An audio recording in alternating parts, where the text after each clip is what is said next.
Salam hörmətli tamaşaçılar, hər vaxtınız xeyir olsun. İqtisadiyyat xəbərləri ilə Space-in efirində İşgüzar Azərbaycan, studiyada isə sizin aparıcı Elvin Basqallıdır. Ümumdünya Heyvan Sağlamlığı Təşkilatının rəsmi məlumatına əsasən Latviyanın Vidzeme regionunda yüksək patogen quş qripi xəstəliyi qeydə alınıb. Respublika ərazisinin qeyd olunan yoluxucu xəstəlikdən qorunması üçün Vidzeme regionunda zonalaşma prinsipi nəzərə alınmaqla xəstəlik baş vermiş təsərrüfatdan 10 km radiusda olan məsafədə yerləşən müəssisələrdən diri quş və quşçuluq məhsullarının idxalına, quruda yaşayan heyvanların sağlamlıq məcəlləsinə uyğun olaraq Qida Təhlükəsizliyi Agentliyi tərəfindən müvəqqəti məhdudiyyət tətbiq olunub.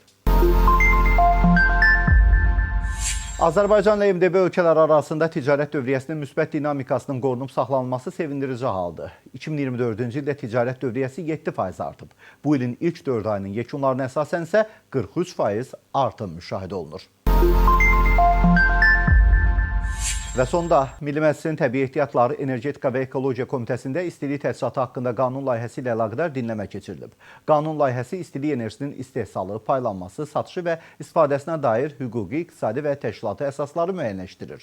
Dinləmədə çıxış edən Azəristilik Təchizat Açıq Səhmdar Cəmiyyətinin sədri İlham Mirzəliyev istilik təchizatında alternativ enerji mənbələrindən istifadə edilməsinin səmərəliliyi və ətraf mühitin mühafizəsi baxımından vacibliyindən danışıb.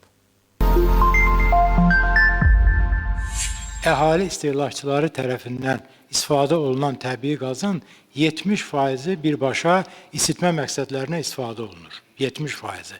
Əgər biz bunu rəqəmlə ifadə etsək, bu harasa 2,7-2,8 milyard kubmetr qaz eləyir. Sadəcə olaraq cüzi miqdarda buna qənaət etmək, gəlin hesablaya görə bizə nə qədər səmərə verə bilər. İkinci məsələ əlbəttə ki, ekoloji təhlükəsizlik məsələsidir. Mən bunu obrazlı maşınla, nəqliyyat vasitəsini müqayisə etmək istəyirəm.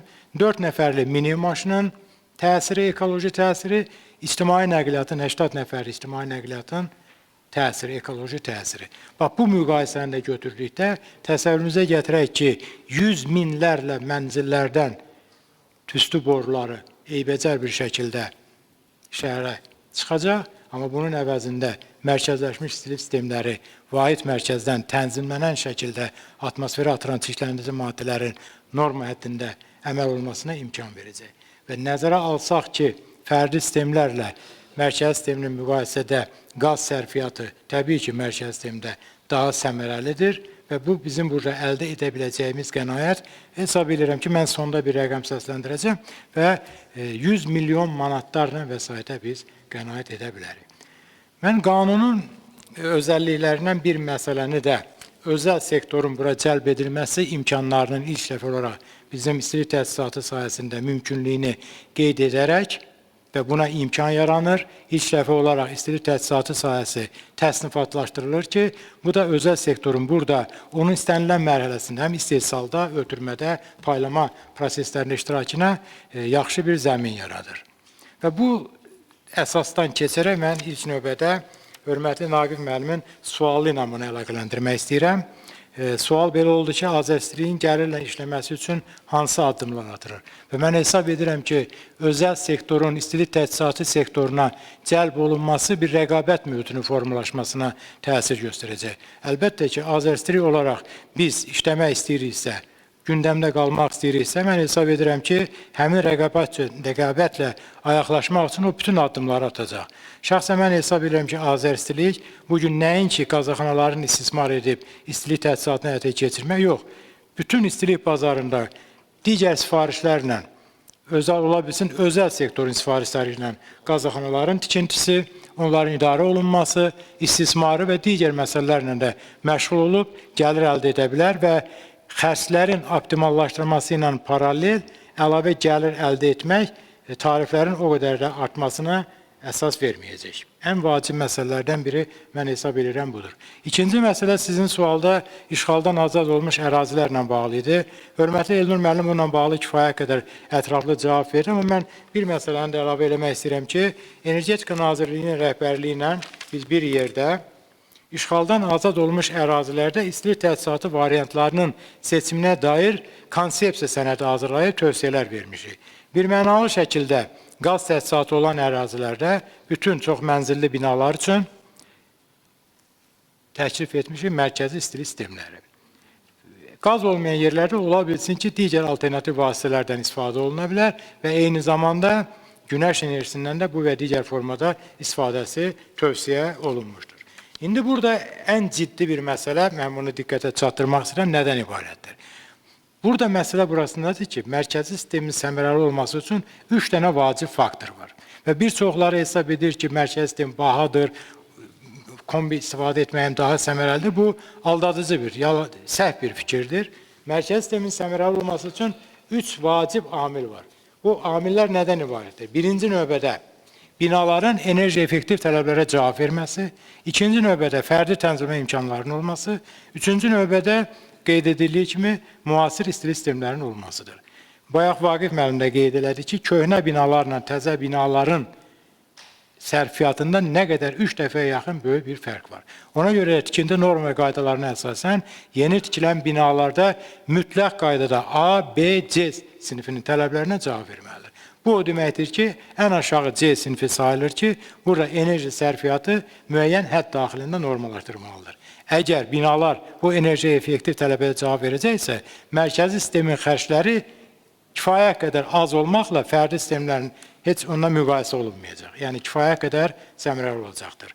Və mən buradan ikinci suala keçmək istəyirəm, Aydın müəllimin sualına və Aydın müəllimin sualını da Əlibala müəllimin sualına əlaqələndirmək istəyirəm. Aydın müəllim belə bir sual verir ki, gələcəkdə hansı yanacaq növlərindən istifadə imkanları nəzərdə tutulur və Əlibala müəllim də təxminən Qubanın və onun simasında dağ rayonlarında qazlaşdırması o qədər də səmərəli olmayan ərazilərdə hansı isitmə vasitələrinin istifadə məsələsini gündəmə gətirir. Bugün bizim əlimizdə istifadə vasitələri klassik formada təbii qazdır və elektrik enerjisidir. Təbii olaraq elektrik enerjisindən istifadə müəyyən qədər baha başa gəlir. Potensial olaraq istifadə imkanları bərpa olunan enerji mənbələridir. Onların içərisində kifayət qədər istilik nasoslarından Elnur müəllim də qeyd elədi. Böyük bir imkanlar var. 5-ci nəsil kondisioner tipli nasoslar ki var. Bunlar 1-ə 5, 1 kilovatın əvəzində 5 kilovat geri qaytarmaq səmərəliliyi var ki, əlbəttə ki, biz bayaq qeyd olunduğu kimi eksperimentləri burada aparmaq istəmirik. Ona görə bizə müraciət edilən bütün beynəlxalq təşkilatlara dediklərini ən kiçik formada bir pilot layihə şəklində təqdim etməsini şərt kimi qoyuruq ki, o pilot layihənin nəticələri təhlil olunduqdan sonra ən optimal seçim imkanlarına malik ola bilək. Və hörmətli Vüqar müəllimin sualı ilə bağlı ki, bəli, tamamilə doğru buyururuz ki, yeni binalarda, bax, hansı ki, bu qanun bizə imkan verəcək ki, bu tənzimlənmə imkanlarını biz əldə edək, təbii olaraq köhnə binalarda, bunu Asif müəllim də qeyd elədi, çox ciddi problemlər var, çox ciddi çətinliklər var. Ola bilsin ki, bugün Azəristiliyin reputasiyasına da təsir göstərən faktorlardan birisi həmin bu köhnə binaların idarə olunmasındakı çatışmazlıqlar, binaların enerji effektiv tələblərə heç bir faizində cavab verməməsi, Mənzil Mülkiyyətçilər Birliyi formalaşmaması, ümumilikdə binanın idarə olunmaması ilə bağlı məsələlərdir ki, Azəristilik olaraq biz o binalara qədər, baxmayaraq ki, binanın girişinə qədər bizim balans sərhədimizdir, biz məcburiyyət qarşısında o binalara xidmət göstərməklə müəyyən əlavə xərclərə yol vermiş olur ki, təbii ki, bu da öz təsirini göstərir. Ancaq bizim yanaşmamız belədir ki, bugünkü qanun, baxmayaraq ki, çox mənzilli binalara, yeni tikilənlərə şamil olunsa da, onun bir çox müddəaları köhnə tipli binalara da şamil oluna bilər.